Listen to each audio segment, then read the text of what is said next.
Que penserais-tu si je te disais que le nom de l'Iran, ce pays qui fait aujourd'hui les gros titres en raison des tensions nucléaires et des conflits internationaux, n'est pas nouveau dans l'histoire du peuple de Dieu? Et si je te disais que son rôle sur la scène mondiale n'a pas seulement été pertinent par le passé, mais qu'il est prophétisé dans les pages de la Bible, attendant son accomplissement final? Souvent, lorsque l'on parle de la Bible, notre esprit se tourne immédiatement vers Israël, l'Égypte ou peut-être Babylone. Mais il existe une nation mentionnée avec une précision prophétique et qui, de manière surprenante, continue d'influencer le présent: la Perse. Ce que nous connaissons aujourd'hui comme l'Iran est, en réalité, une terre aux racines bibliques profondes et avec un rôle spécifique dans les plans de Dieu. Pour comprendre le poids spirituel et prophétique de l'Iran, il nous faut remonter aux jours qui suivirent le déluge, lorsque Noé et ses fils commencèrent à repeupler la terre. Dans le chapitre 10 du livre de la Genèse, connu sous le nom de Tableau des Nations, il est décrit comment les fils de Noé, Sem, Cham et Japheth, donnèrent naissance au peuple du monde. De Japheth naquit Madaï, que de nombreux érudits identifient comme l'ancêtre des Mèdes, l'un des peuples qui formerait plus tard la base de l'Empire perse. Cet empire ne surgit pas de nulle part. Il fut le fruit de générations qui s'établirent dans la région correspondant aujourd'hui à l'Iran. Ainsi, les Iraniens ne sont pas étrangers à la narration biblique, ils font partie de sa généalogie fondatrice. Mais ce n'est pas seulement la lignée qui relie la Perse au peuple de Dieu. Tout au long de l'Ancien Testament, nous trouvons des moments cruciaux où la Perse, loin d'être simplement un acteur géopolitique parmi d'autres, est directement utilisée par le Seigneur pour exécuter sa volonté. L'exemple le plus puissant est sans doute celui de Cyrus le Grand.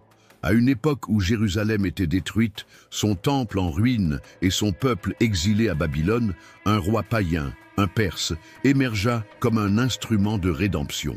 La prophétie d'Isaïe, écrite plus d'un siècle avant la naissance de Cyrus, le désigne par son nom et l'identifie comme loin de Dieu. Dans Isaïe 45, 1, il est écrit « Ainsi parle l'Éternel à son oint, à Cyrus, dont j'ai saisi la main droite pour soumettre les nations devant lui. » L'ampleur de cette déclaration est frappante. Cyrus n'était pas israélite. Il n'adorait pas le Dieu d'Abraham. Et pourtant, il fut choisi. Il fut guidé. Il fut touché par le Très-Haut pour accomplir une mission qui changerait le destin du peuple hébreu. Dans le livre d'Esdras, chapitre 1, il est relaté comment Cyrus émet un décret autorisant le retour des Juifs dans leur terre et la reconstruction du temple.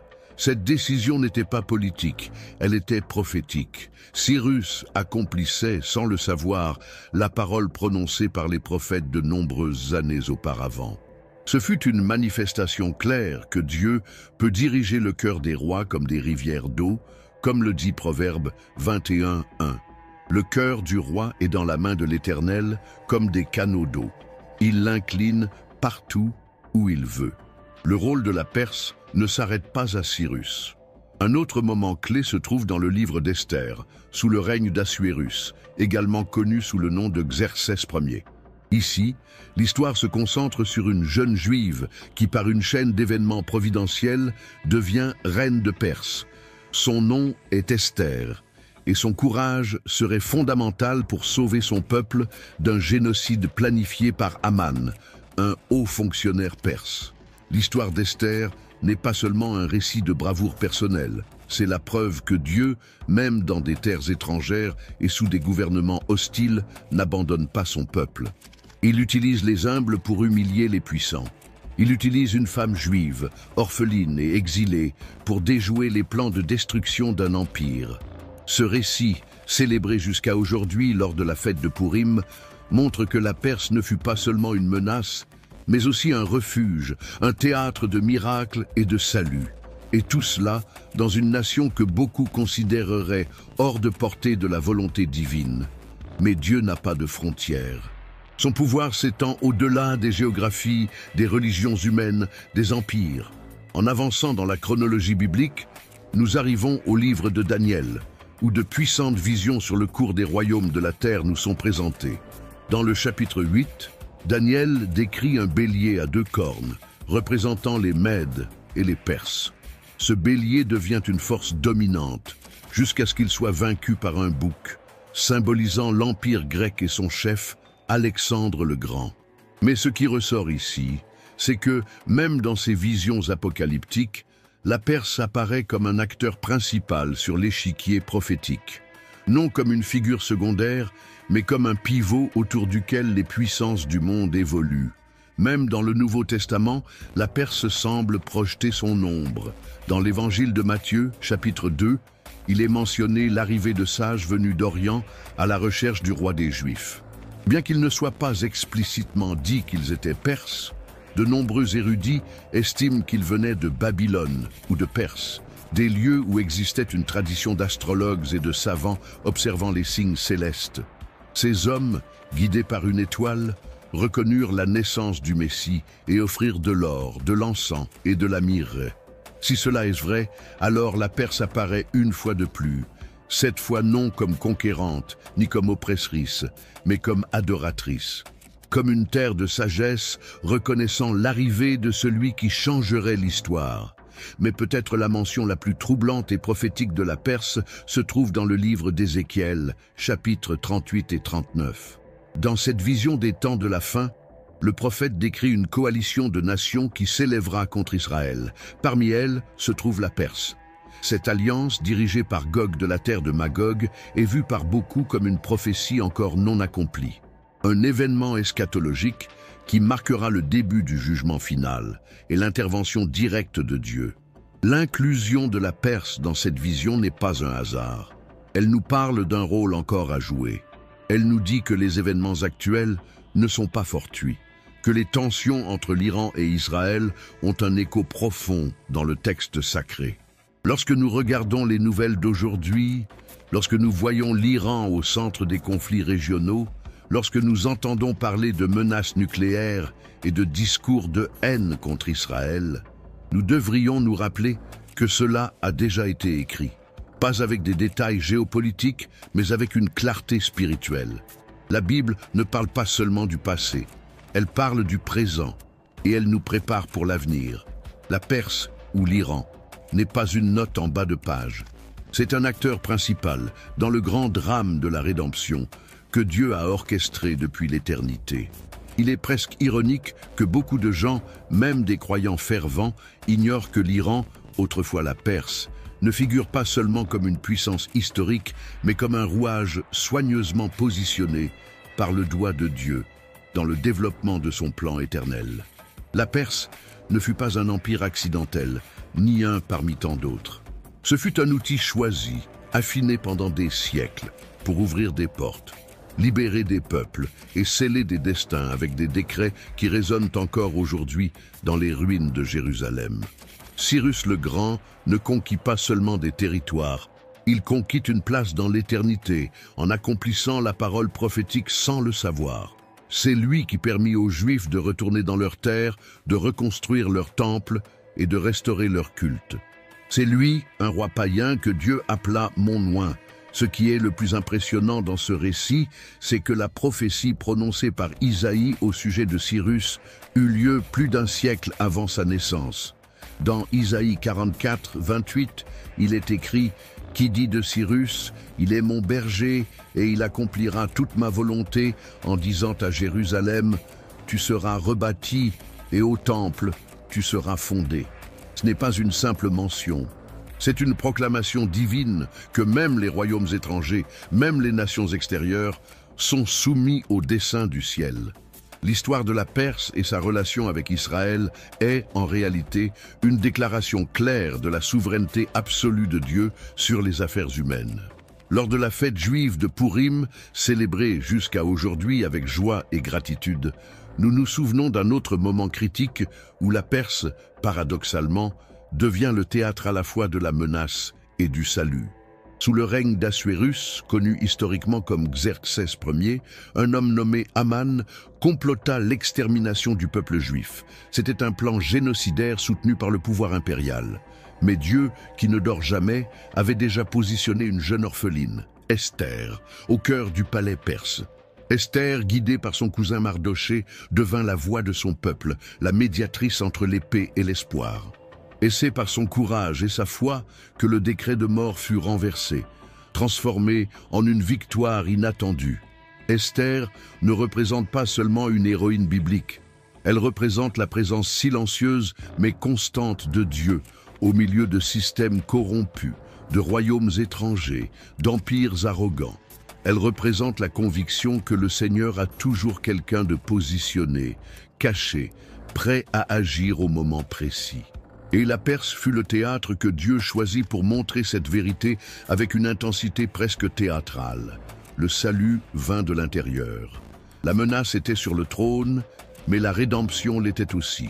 Les sages qui visitèrent l'enfant Jésus à Bethléem, apportant avec eux de l'or, de l'encens et de la myrrhe, ont également un lien possible avec la Perse.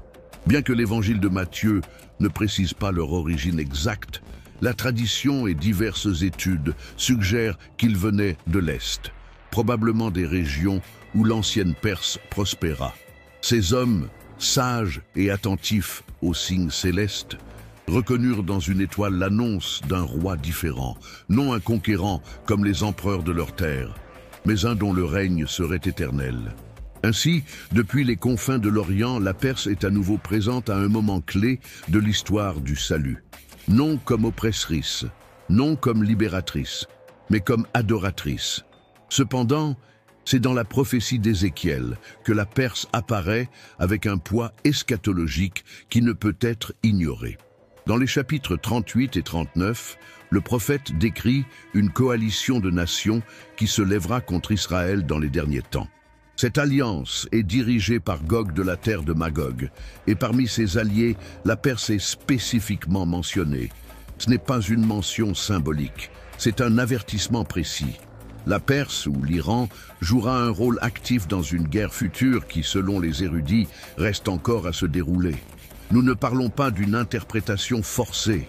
Nous parlons d'un nom qui a perduré pendant des millénaires et qui, aujourd'hui, refait surface dans les gros titres mondiaux. Lorsque nous analysons l'actualité, nous voyons que l'Iran est au centre de nombreux conflits au Moyen-Orient. Son inimitié avec Israël est explicite. Ses dirigeants ont déclaré à plusieurs reprises leur désir d'éliminer l'État juif de la carte. Son programme nucléaire a suscité une inquiétude mondiale. Ses alliances avec des puissances également mentionnées dans les prophéties, comme la Russie et la Turquie, ont été observées avec attention par ceux qui étudient les signes de la fin. Est-ce une coïncidence? Ou assistons-nous à l'accomplissement progressif de ce qui fut annoncé il y a des milliers d'années? La Bible ne nous laisse pas sans guide. Jésus dit dans Matthieu 24, 6, 7, « Vous entendrez parler de guerre et de bruit de guerre.